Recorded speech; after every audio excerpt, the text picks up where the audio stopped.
കാറ്റത്തി കിളിക്കൊണ്ട് പ്രമോറ് വേണേൽ പറയുന്നത്. അങ്ങനെ നമ്മൾ ഹരീഷാണെങ്കിൽ നീതുവിനെ കൊണ്ട് വീട്ടിലൊക്കെ ആക്കിയിട്ടാണെങ്കിൽ തിരിച്ച് വീട്ടിൽ വന്നിട്ട് അപ്പോൾ ആ സമയത്ത് നമ്മൾ സുഭാഷേനെ എല്ലാവരും ചോദിക്കുന്നുണ്ട്, നീ എന്താ അവളെ ചെയ്തത്, നീ അങ്ങ് തിരിച്ച് വീട്ടിൽ കൊണ്ടാക്കി എന്തിനാന്നൊക്കെ പറഞ്ഞ് വഴക്ക് പറയുകയൊക്കെ ചെയ്യുന്നുണ്ട് കേട്ടോ. അപ്പോഴത്തേക്കാണെങ്കിലും നമ്മൾ ഹരീഷ് പറയുന്നുണ്ട് കേട്ടോ, എനിക്ക് എന്തായാലും ഇപ്പോൾ കല്യാണം കഴിക്കാൻ എനിക്ക് ഒട്ടും ഒരു താല്പര്യവും ഇല്ല എന്നൊക്കെ പറയുന്നുണ്ട്. അപ്പോൾ ഞാനും അവളും കൂടെ എടുത്തൊരു തീരുമാനമാണെന്നൊക്കെ നമ്മൾ ഹരീഷ് പറയുന്നത്. ഹരീഷ് പറയുന്നത് എന്തായാലും അവൾ കുറച്ച് ദിവസം അവളെ വീട്ടിൽ പോയി നിൽക്കട്ടെ സുഭാഷ് ചേട്ടാ, അപ്പം അത് കഴിഞ്ഞൊരു 2-3 മാസമൊക്കെ കഴിഞ്ഞ ശേഷം എന്തായാലും കല്യാണത്തിനെക്കുറിച്ച് ആലോചിക്കാമെന്നൊക്കെ പറയുന്നുണ്ട് കേട്ടോ. അപ്പോൾ നമ്മൾ സുധീഷ് പറയുന്നുണ്ട്, ഇടാ നിന്നെ വിശ്വസിച്ചല്ലേ അവൾ ഇങ്ങോട്ട് ഇറങ്ങി വന്നത്, നീ എന്തിനാ അവളെ തിരിച്ചു കൊണ്ടാക്കിയത്, എന്നിട്ട് പിന്നെ അവളെ ഏട്ടൻ തന്നെ ആണെങ്കിൽ ഒരു സൈക്കോ ആണ് സുഭാഷ് ചേട്ടാ എന്നൊക്കെ നമ്മൾ സുധീഷ് പറയുന്നുണ്ട് കേട്ടോ. അപ്പോൾ നമ്മൾ സുധീഷിനാണെങ്കിൽ എങ്കിലും പെട്ടെന്ന് ഹരീഷിനെ കൊണ്ട് നീതുവിനെ കല്യാണം കഴിപ്പിക്കാനൊരു താല്പര്യമൊക്കെ ഉണ്ടായിരുന്നു. പക്ഷേ എന്താ ചെയ്യാനാണ്, നമ്മൾ ഹരീഷാണെങ്കിൽ സുഭാഷ് ചേട്ടൻ്റെ കാര്യം ആലോചിച്ചിട്ട് തിരിച്ച് നമ്മളെ നീതുവിനെ കൊണ്ടാക്കുകയും ചെയ്തു. നമ്മൾ സുധീഷിൻ്റെ അടുത്താണെങ്കിൽ നിധി ചോദിക്കുന്നുണ്ട്, എന്തിനാ ഹരീഷ് നീതുവിനെ കൊണ്ട് തിരിച്ചാക്കിയത്, അവളാണെങ്കിൽ അവൻ്റെ കൂടെ ജീവിക്കാനുള്ള ആഗ്രഹം കൊണ്ടല്ലേ അവൾ വന്നതെന്നൊക്കെ പറയുന്നുണ്ട് കേട്ടോ.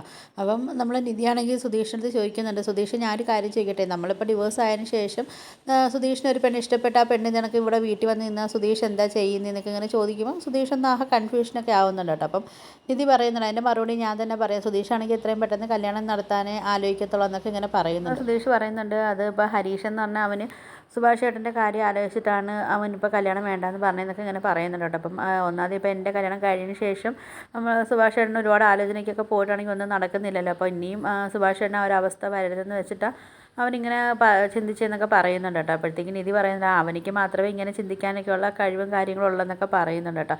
അപ്പോൾ നമ്മൾ സുധീഷിനിട്ടുള്ള പണിയാണെന്ന് പറഞ്ഞിട്ട് നമ്മൾ സുധീഷ് പയ്യെ അവിടെ നിന്ന് മുങ്ങിയൊക്കെ ചെയ്യുന്നുണ്ട് കേട്ടോ. പിന്നെ കാണിക്കുന്നത് നമ്മൾ നീതുവിൻ്റെ വീട്ടിലാണെങ്കിൽ പോലീസ് വരുന്നുണ്ട് കേട്ടോ. പോലീസ് വന്ന് കഥവൊക്കെ തട്ടുമ്പോൾ നമ്മൾ നീതുവിൻ്റെ അച്ഛനും അമ്മയും ആങ്ങളെയൊക്കെ വന്ന് കഥവൊക്കെ തുറക്കുകയൊക്കെ ചെയ്യുന്നുണ്ട്. അവർ പോലീസിനെ കാണുന്ന സമയത്ത് അവർ പേടിക്കുകയൊക്കെ ചെയ്യുന്നുണ്ട് കേട്ടോ. അപ്പോഴത്തേക്കും അവർ പോലീസ് വന്നിട്ട് നീതുവിനെ തിരക്കുന്ന സമയത്താണെങ്കിൽ നമ്മൾ നീതുവിൻ്റെ അമ്മയാണെങ്കിൽ പേടിച്ചിട്ട് പോയി നീതുവിനെ റൂമിൽ തട്ടിയൊക്കെ വിളിക്കുന്നുണ്ട്, അത് ഇതിൻ്റെ തിരക്ക് പോലീസ് വന്നെന്നൊക്കെ പറയുന്നുണ്ട് കേട്ടോ. അപ്പം അവരാണെങ്കിൽ വന്നിട്ട് നീതുവിൻ്റെ അടുത്ത് ചോദിക്കുന്നുണ്ട് എന്താ പ്രശ്നം എന്നൊക്കെ ചോദിക്കുന്ന സമയത്ത് പറയുന്നുണ്ട്, അത് മാഡം ഇവരെന്നെ ഒരുപാട് ടോർച്ചർ ചെയ്യുകയും എന്നെ അടിക്കുകയൊക്കെ ചെയ്യുന്നുണ്ടെന്ന് പറയുന്നുണ്ട്.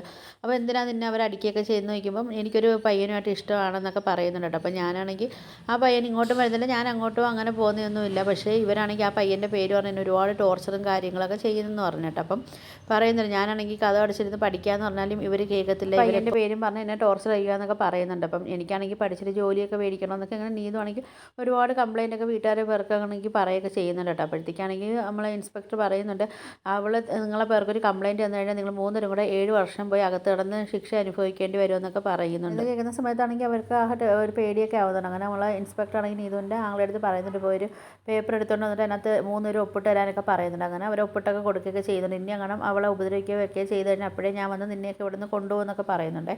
അങ്ങനെ പിന്നെ നീതുവിനാണെങ്കിൽ അവരെ പേഴ്സണൽ നമ്പറൊക്കെ കൊടുത്തിട്ട് അവർ പോവുകയൊക്കെ ചെയ്യുന്നുണ്ട്. പിന്നെ ആണെങ്കിൽ കാണിക്കുന്ന പറഞ്ഞാൽ നീതുവാണെങ്കിൽ പിറ്റേ ദിവസം നമ്മൾ ഹരീഷിനെ കാണാൻ വേണ്ടിയൊക്കെ പോകുന്നുണ്ട് കേട്ടോ. അപ്പം ഹരീഷ് ഓരോന്ന് ചോദിക്കുന്നതിന് നമ്മൾ നീതു ഒന്നും പറയുന്നില്ല, നീതു സുഖമായിട്ടിരുന്ന് ചായയൊക്കെ കുടിക്കും കേട്ടോ. അപ്പം ഹരീഷ് പറയുന്നുണ്ട്, നീ എന്താ കാര്യം പറ, നീ വീട്ടിൽ പോയിട്ട് നിന്നെ അവർ ഉപദ്രവിച്ചോ, നീ എന്താണെന്ന് വെച്ചാൽ പറയാനൊക്കെ പറയുന്ന സമയത്ത് നീതു പറയുന്നുണ്ട്, നീ എന്നെ കൊണ്ടാക്കിയിട്ട് നീ അങ്ങ് പോയില്ലേ, പിന്നെ ഇപ്പോൾ നീ എന്തിനാ അറിയുന്നത്, അവരെന്നെ കൊന്നാലും നീ അറിയേണ്ട കാര്യമില്ലെന്നൊക്കെ ഇങ്ങനെ പറയുന്നുണ്ട് കേട്ടോ. അപ്പോഴത്തേക്കും നമ്മൾ ഹരീഷ് പറയുന്നുണ്ട്, എടി ഇല്ലടി, ഞാനാണെങ്കിൽ അവിടെ 2 മണിക്കൂറോളം ഞാൻ അവിടെ ഒക്കെ കറങ്ങി നടന്ന് അവർ നിന്നെ അടിക്കുകയോ അല്ലെങ്കിൽ നിന്നെ അവരെ പുറത്താക്കുകയോ ചെയ്ത് കഴിഞ്ഞാൽ ഞാനിവിടെ തിരിച്ച് നിന്നെ വീട്ടിലോട്ട് കൊണ്ടുവരാൻ വേണ്ടി ഞാൻ അവിടെ ഇങ്ങനെ കറങ്ങി നടന്നതെന്നൊക്കെ നമ്മൾ ഹരീഷ് പറയുന്നുണ്ട്. ഇത് കേൾക്കുന്ന സമയത്ത് നമ്മൾ നീതുവിന് ഭയങ്കര സന്തോഷമാവും. ഹരീഷ് പറയുന്നുണ്ട്, നീ പറയടി എന്താണെന്ന് വെച്ചാൽ പറയാൻ പറഞ്ഞ സമയത്ത് നമ്മളെ നീതു പറയുന്നില്ല, ഇതിനൊക്കെ ഞാൻ പോലീസിനെ അടുത്ത് വിളിച്ച് കംപ്ലയിൻ്റ് ഒക്കെ കൊടുത്തിട്ടുണ്ട്, അവർ വന്നാണെങ്കിൽ അവരെ 3 പേരും കൊണ്ട് ഇനി എന്നെ അടിക്കരുതെന്നൊക്കെ പറഞ്ഞ് ഒപ്പിടിപ്പിച്ച് വാങ്ങിച്ചെന്നൊക്കെ പറയുന്നുണ്ട് കേട്ടോ. അപ്പോൾ ഇത് കേൾക്കുന്ന സമയത്ത് നമ്മൾ ഹരീഷിന് ഒരു സമാധാനമൊക്കെ ആവുന്നുണ്ട്. അപ്പോൾ ഇതൊക്കെയാണ് ഇന്നത്തെ എപ്പിസോഡായിട്ട് കാണിക്കുന്നത്. അപ്പോൾ വീഡിയോസൊക്കെ ഇഷ്ടപ്പെട്ടാൽ ഒന്ന് ലൈക്ക് ചെയ്ത് ഷെയർ ചെയ്ത് സബ്സ്ക്രൈബ് ചെയ്ത് ബെല്ലൈക്കൺ എനേബിൾ ചെയ്ത് ഒന്ന് സപ്പോർട്ട് ചെയ്യണേ.